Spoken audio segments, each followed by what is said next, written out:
Bienvenue sur Hub Santé TV. Christophe Boutin, bonjour. Vous êtes le président de Maincare Solutions, un éditeur de solutions digitales pour le monde de la santé, une jeune entreprise de 20 ans. Aujourd'hui, on parle beaucoup de virage numérique, de systèmes d'information de santé. J'aimerais comprendre clairement quels sont aujourd'hui et pour demain aussi les enjeux de ces systèmes d'information. Bonjour Rebecca. Effectivement, la période actuelle est très intéressante puisque on assiste à une réelle transformation du marché, essentiellement sous deux impulsions. La première impulsion, elle est dans le système hospitalier et établissement au sens large, avec un grand programme de mutualisation aujourd'hui et de convergence des systèmes d'information, donc qui se traduit particulièrement dans le secteur public. Par la mise en place des groupements hospitaliers de territoire, qui est un changement vraiment tectonique au niveau du marché et forcément avec un impact très fort des SI. Voilà. Le deuxième changement majeur, c'est la logique de parcours au sens large, c'est d'essayer de mettre en place des programmes qui permettent de se focaliser sur le patient, sur sa ou ses affections, ses maladies, et d'essayer de tracer grâce à des systèmes d'information ce parcours de santé afin de le rendre plus performant à la fois pour le patient lui-même et puis pour toutes les équipes de prise en charge. Alors vous l'avez dit, avec ces évolutions territoriales autour des GHT, ces groupements hospitaliers de territoire, les systèmes d'information doivent converger entre les différents établissements. Dans le domaine de la santé, les enjeux de sécurité, d'authentification, d'interopérabilité sont particulièrement importants. Donc j'aimerais comprendre justement comment on y travaille, quelles solutions vous mettez en œuvre. Je sais que vous avez travaillé avec le centre hospitalier de Douai, par exemple. Oui, alors en termes de transformation et de convergence, il y a effectivement plusieurs grands domaines de convergence. Toute la partie, on va dire, administrative, logistique, plateau technique. Toute la partie médicale qui est excessivement importante aujourd'hui, et notamment sur cette partie médicale, on voit bien qu'aujourd'hui les enjeux vont au-delà des murs de l'hôpital pour une prise en charge globale qui soit elle également centrée patient. Et donc les SI doivent accompagner cette mutation, donc être à la fois extrêmement performants, plus ergonomiques, plus conviviaux à l'intérieur de l'établissement, plus complet aussi certainement que ce qu'on fait aujourd'hui, qui était une vision très départementale, mais un système qui permet de se projeter au-delà des murs de l'hôpital, vers les partenaires, vers la médecine de ville et vers le patient lui-même.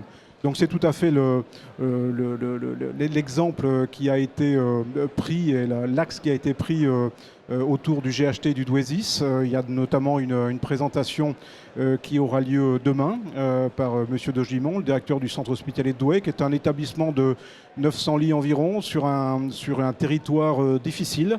Et donc la volonté du centre hospitalier du GHT est de mettre en place un nouveau système médical de prise en charge du patient qui aille bien au-delà d'un DPI traditionnel et qui permette d'adresser le parcours des patients hors les murs de l'hôpital. Et donc finalement travailler sur l'outil technique qui reste quand même du back-office en fait, qui est invisible pour le patient, c'est finalement un dialogue territorial qui doit s'instaurer pour bien identifier les besoins des uns et des autres pour construire l'architecture et l'interface la plus ergonomique pour les différents utilisateurs et usagers.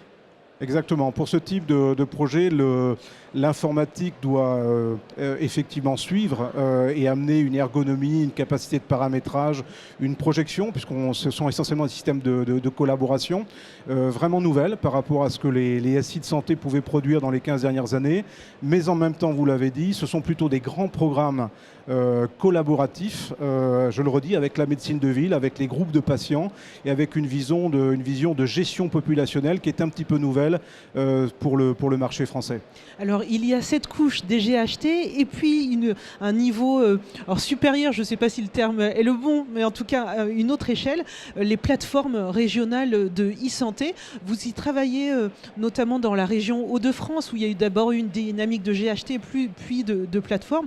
Là aussi, les systèmes d'information doivent répondre à une échelle encore plus grande au lien entre la ville, le médico-social et l'hôpital. Donc tous les acteurs de la santé peuvent trouver leur place autour d'un outil. Exactement. C'est un segment de marché qui était plutôt restreint, voire artisanal en France, pareil depuis une quinzaine d'années. On a eu, nous, la chance autour de notre ex-entité Idouine Ecovalia d'être très présents sur ces projets de plateforme régionale. Par exemple au Luxembourg, où on gère toute la plateforme e-santé, en fait le DMP luxembourgeois, quelque chose qui tourne depuis plusieurs années. On a également participé à une des expérimentations du programme Territoire de soins numériques, autour de l'océan Indien. Voilà. Et donc on a un grand savoir-faire sur ce monde des projets régionaux qui concentrent en fait des besoins de plateformes d'échange, de partage d'espaces numériques de santé, des besoins de gestion des parcours et des besoins de télémédecine. Ces programmes-là étaient plutôt verticaux, silotés, expérimentaux.